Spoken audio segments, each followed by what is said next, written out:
अस्सलाम वालेकुम। आज आपके साथ ईद की एक और बहुत ही मज़ेदार सी रेसिपी शेयर करने लगी हूँ। हम बनाएंगे चिकन मलाई हांडी। तो बनाते ही हैं। इसके लिए पैन में मैंने डाला है ऑयल में डाल देंगे हम 2 प्याज। हमें ना तो इन्हें चॉप करने की ज़रूरत है और ना ही पेस्ट बनाने की ज़रूरत है। बस रफली काट के आपने डाल देना है और हल्का सा सौते कर लेना है। उसके बाद इसमें डाल देंगे 4 से 5 टमाटर, और वो भी चॉप करके नहीं डालने, ऐसे ही रफली काट के डाल देने हैं। हल्का सा इनको भी कुक करेंगे और उसके बाद डालेंगे हम हरी मिर्चें। 7 से 8 हरी मिर्चें ले लेंगे और उसके बाद इसमें डाल देंगे नमक। तो मैंने 2 छोटे चम्मच नमक के डाल दिए हैं। अब इन्हें करेंगे हम अच्छी तरह से मिक्स, और मिक्स करने के बाद थोड़ा सा कुक कर लेंगे। अब हमने यहाँ पे इनको बहुत ज़्यादा कुक नहीं करना, क्योंकि अभी हमें इसे निकाल लेना है और उसका पेस्ट बनाना है। तो मैंने सारा मसाला निकाल के रख दिया है ठंडा होने के लिए। जब ठंडा हो जाएगा तो उसका मैं पेस्ट बना लूँगी। लेकिन पेस्ट बनाने से भी पहले मैंने उसी पैन में थोड़ा ऑयल और डाल दिया और उसमें डाल दिए हैं मैंने बादाम।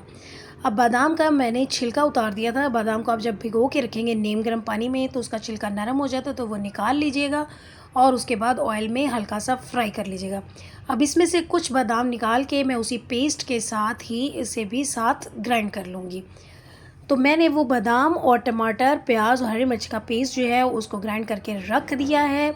फिर मैंने डाल दिया चिकन। तो चिकन आज थोड़ा ज़्यादा क्वांटिटी में मैंने लिया है, इसीलिए नमक भी मैंने थोड़ा ज़्यादा ही डाला था।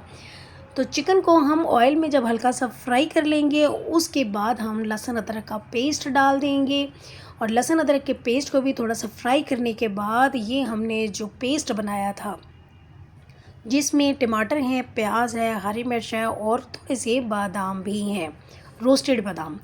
अब इसका पेस्ट जो है हम डाल देंगे। अब इसे हम करेंगे मिक्स और इसे करेंगे थोड़ी देर के लिए कुक। इस तरह करने से ये बहुत ज़बरदस्त इसकी ग्रेवी बनेगी और बादाम का जो टेस्ट है वो बहुत ही अच्छा आएगा। और अब इस वक्त हम डालेंगे इसमें कुटे हुए लाल मिर्च 1 चम्मच, पिसी हुई लाल मिर्च में डाल देंगे 1 चम्मच, धनिया पाउडर डालेंगे 2 चम्मच और ज़ीरा पाउडर डाल देंगे 1 चम्मच। अब इन मसालों के साथ इसे हम मिक्स करेंगे और थोड़ा सा और भून लेंगे। तो जब मैंने पेस्ट बनाया तो उसके लिए थोड़ा सा मैंने पानी डाल लिया था, इसीलिए मैं यहाँ भुनाई कर रही हूँ ताकि वो पानी अच्छे से ड्राई हो जाए। तो जब पानी ड्राई हो जाए और ऑयल सेपरेट हो जाए तो इसमें डाल देनी है दही। तो चिकन ज़्यादा है इसलिए दही भी मैंने डाली है 1.5 कप, और साथ ही इसमें डाल दी है कसूरी मेथी।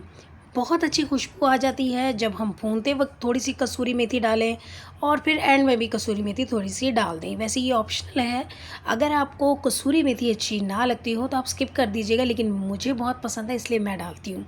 तो 10 मिनट हो गए हैं दही के पानी में चिकन को कुक होते हुए। इसमें चिकन जो है वो काफ़ी ज़्यादा गल चुका है, क्योंकि 1.5 कप दही थी तो वो अच्छा खासा पानी छोड़ती है। तो जब इसका पानी ड्राई होने लगे उस वक्त डाल देनी है 1 चम्मच काली मिर्च, और इसमें डालेंगे गरम मसाला और इसके बाद क्रीम भी डाल देंगे। और मज़ीद हम इसे कुक होने देंगे और 2 से 3 मिनट जब हो जाएं उसके बाद इसमें रोस्टेड बादाम डाल देने हैं, जिससे बन जाएगा ये बहुत ही मज़ेदार सा चिकन। आप इसे शाही चिकन भी कह सकते हैं, शाही मलाई चिकन भी कह सकते हैं, क्योंकि हमने इसमें बादाम भी डाल दिए हैं। तो 5 मिनट तक और लो फ्लेम पे कुक करेंगे और उसके बाद डाल देंगे इसमें हम कसूरी मेथी। और इसके बाद रेडी हो जाएगा हमारा मज़ेदार सा चिकन मलाई हांडी, जो कि बहुत ही मज़े का और आसान सी रेसिपी है। तो इस ईद पे ज़रूर ट्राई कीजिएगा मेरी ये रेसिपी, और मुझे उम्मीद है कि ये आपको बहुत पसंद आएगी। तो ये थी हमारी आज की रेसिपी। आएंगे हम इसी तरह की मज़े मज़े की रेसिपीज़ के साथ। अल्लाह हाफिज़।